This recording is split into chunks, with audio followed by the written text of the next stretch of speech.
Hi అందరికీ good morning. మన కుటుంబ సభ్యులందరికీ శుభోదయం. ఈరోజు ఇంకుడుగుంత గురించి చిన్న వీడియో చేస్తున్నాను. మన పైన వాటర్ ట్యాంకు నిండినప్పుడు నీళ్ళు కిందికి వస్తాయి కదా, ఆ నీళ్ళు ఎక్కడ పోవాలో రోడ్ల మీద పోకుండా, రోడ్ల మీద పోతే ఇబ్బంది అవుతుంది. ఇక్కడ ఇంకుడుగుంత మనం చిన్న ఇండ్లు ప్లేస్ లేకుంటే, ఇంట్లో జాగా లేకపోతే బయట ఒక 4 ఫీట్లు, ఇటు 3 ఫీట్లు, ఇటు 4 ఫీట్లు చేసి ఇంకుడుగుంత వేసాను. మీకు చూపిస్తా. ఇంకుడుగుంత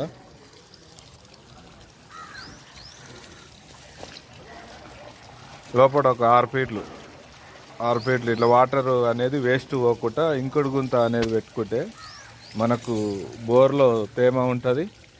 పైన ట్యాంక్ నిండినప్పుడు రోడ్డు ఖరాబ్ కాకుండా రోడ్డు మీద ఎక్కడ ఒక చుక్క కూడా నీళ్ళు పోవు.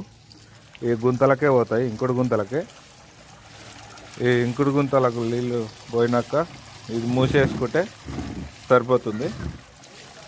ఇది మూసేసుకుంటే అయిపోతుంది, మనకు ఎలాంటి ఇబ్బంది ఉండదు.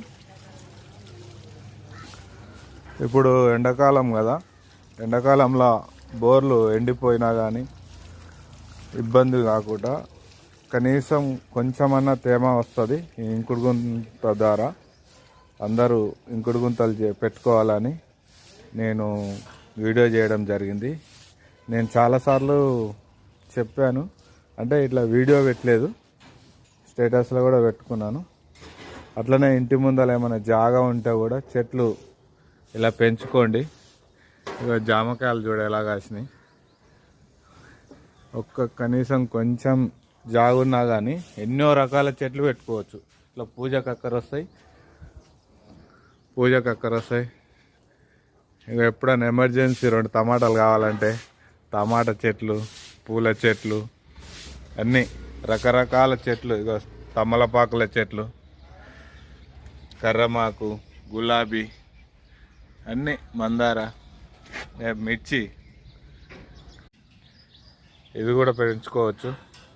సీతాఫల చెట్లు 2 చెట్లు ఉన్నాయి. ఈ సంవత్సరం దాదాపు మాకు 30 నుంచి 50 కాయల దాకా ఇచ్చినాయి. ఈ చెట్లు పడ్డాయే, మళ్ళీ ఇవి పెట్టిన చెట్లు కూడా కాదు, పడ్డ చెట్లనే పెంచుకున్నాము. మీరు కూడా ఇంటి ముందర చెట్లు చాలా జాగ్రత్తగా చూసుకుంటారని కోరుకుంటున్నాను. ఉంటాను ఫ్రెండ్స్, నెక్స్ట్ వీడియోలో కలుస్తాను. గుర్తుపట్టారుగా, ఐలేష్ గౌడ్, సిద్ధవన్ ఐలేష్ గౌడ్.